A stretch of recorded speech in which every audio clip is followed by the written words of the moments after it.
Study for education में आप लोगों का स्वागत है। अच्छे ज्ञान के लिए तथा यूपी बोर्ड में संचालित भौतिक विज्ञान के संपूर्ण अध्ययन के लिए हमारे चैनल को सब्सक्राइब एवं लाइक करें। आज हम अगली कड़ी में वैद्युत क्षेत्र के विषय में अध्ययन करेंगे। अब वैद्युत क्षेत्र होता क्या है? वैद्युत क्षेत्र के विषय में अध्ययन करने से पूर्व दैनिक जीवन में चुंबकीय क्षेत्र का थोड़ा सा उदाहरण देते हैं। जब हम दो चुंबक को आपस में लाते हैं तो वे चुंबक आपस में प्रतिकर्षित या आकर्षित होते हैं, जबकि उनके मध्य क्या कार्य कर रहा है ये हमें दिखाई नहीं पड़ता। ठीक उसी प्रकार से यदि एक बिंदु आवेश के समीप कोई दूसरा आवेश लाया जाता है तो वह भी आवेश वैद्युत बल की दिशा में गति करने लगता है। इस आधार पर हम कह सकते हैं कि वैद्युत क्षेत्र क्या होता है। अब देखते हैं वैद्युत क्षेत्र की परिभाषा कैसे लिखते हैं। वैद्युत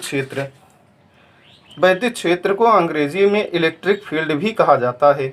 अब यहीं से आगे के संपूर्ण चैप्टरों का अध्ययन वैद्युत क्षेत्र के आधार पर ही करेंगे।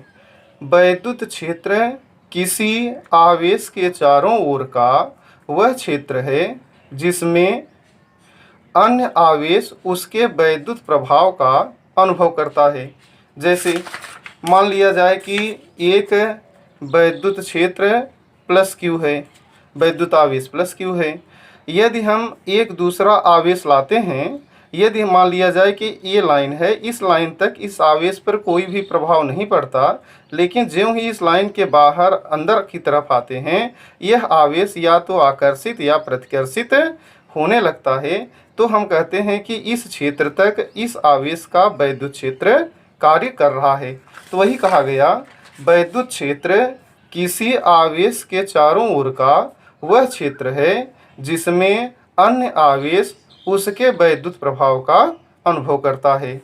अब आगे चलते हैं। वैद्युत बल रेखाएं। वैद्युत क्षेत्र का निर्धारण वैद्युत बल रेखाओं के द्वारा ही किया जाता है। वैद्युत बल रेखाएं क्या हैं? वैद्युत बल रेखाएं वैद्युत क्षेत्र में खींची गई वे निष्कोण वक्र रेखाएं हैं जिन पर वैद्युत क्षेत्र में स्थित स्वतंत्र व पृथक्कृत धन परीक्षण आवेश गति करता है। जैसे मान लीजिए वैद्युत बल रेखाएं क्या हैं। अगर हम एक धन परीक्षण आवेश लेते हैं तो यहाँ से वैद्युत बल रेखाएं इससे चारों ओर बाहर की ओर निकलती हैं। अब इस बल रेखाओं पर यदि हम एक कोई परीक्षण आवेश रख दें तो इसके स्पर्श रेखा की दिशा में इलेक्ट्रिक फील्ड कार्य करता है और उसी की दिशा में वैद्युत बल रेखाएं गति करती हैं। वही कहा गया, वैद्युत बल रेखाएं क्या हैं? वैद्युत बल रेखाएं वैद्युत क्षेत्र में खींची गई वे निष्कोण वक्र रेखाएं हैं जिन पर वैद्युत क्षेत्र में स्थित स्वतंत्र व पृथक्कृत धन परीक्षण आवेश गति करता है। अब चलते हैं, देखते हैं कि वैद्युत बल रेखाओं के क्या गुण हैं। वैद्युत बल रेखाओं के प्रमुख गुण निम्न होते हैं। पहले हम इसके बारे में सुन लेते हैं, तब इस पर चर्चा करते हैं। पहला गुण क्या है? वैद्युत बल रेखाएं धन आवेश से चलकर ऋण आवेश पर समाप्त होती हैं। मोस्ट इम्पॉर्टेंट, वैद्युत बल रेखाएं कहाँ से चलती हैं? धन आवेश से चलती हैं। और कहाँ समाप्त होती हैं? ऋण आवेश पर समाप्त हो जाती हैं। अगला पॉइंट क्या है? वैद्युत बल रेखाओं के किसी बिंदु पर खींची गई स्पर्श रेखा उस बिंदु पर वैद्युत क्षेत्र की दिशा को प्रदर्शित करता है। यदि किसी बिंदु पर हमें वैद्युत क्षेत्र की दिशा ज्ञात करना है तो उस बिंदु पर वैद्युत बल रेखा के स्पर्श एक रेखा खींचते हैं जो कि वैद्युत क्षेत्र की दिशा को व्यक्त करता है। अब चलें पहले इन दोनों पॉइंटों को गहनता से समझ लेते हैं। जैसे यदि हम इसके पहले हम ये विचार करते हैं, धन आवेश से वैद्युत बल रेखाएं किस दिशा में निकलती हैं और ऋण आवेश से क्या होता है। धन आवेश से वैद्युत बल रेखाएं उस पृष्ठ से अभिलंबवत बाहर की ओर निकलती हैं। ये आप भली भांति जानते रहिए कि धन आवेश से बल रेखाएं क्या करती हैं, बाहर की ओर निकलती हैं, और ऋण आवेश पर बल रेखाएं क्या करती हैं, इसके अंदर की ओर प्रवेश करती हैं। तो ये आप समझ गए होंगे, धन आवेश से बल रेखाएं निकलती हैं और ऋण आवेश से बल रेखाएं अंदर की ओर आती हैं। वही पहले पॉइंट में कहा गया, वैद्युत बल रेखाएं धन आवेश से निकलती हैं और ऋण आवेश पर आकर समाप्त हो जाती हैं। आगे हम आप लोगों को चुंबकीय बल रेखाओं के बारे में बताएंगे। वहां आप देखेंगे कि एक ध्रुव से निकलकर दूसरे ध्रुव पर पुनः अंदर दूसरे ध्रुव से एक ध्रुव की ओर आता है, लेकिन इसमें ऐसा नहीं होता। धन आवेश से निकलती हैं, ऋण आवेश पर आकर समाप्त हो जाती हैं। ये नहीं है कि अब ऋण आवेश से धन आवेश की ओर बल रेखाएं चलें, ये नहीं होता।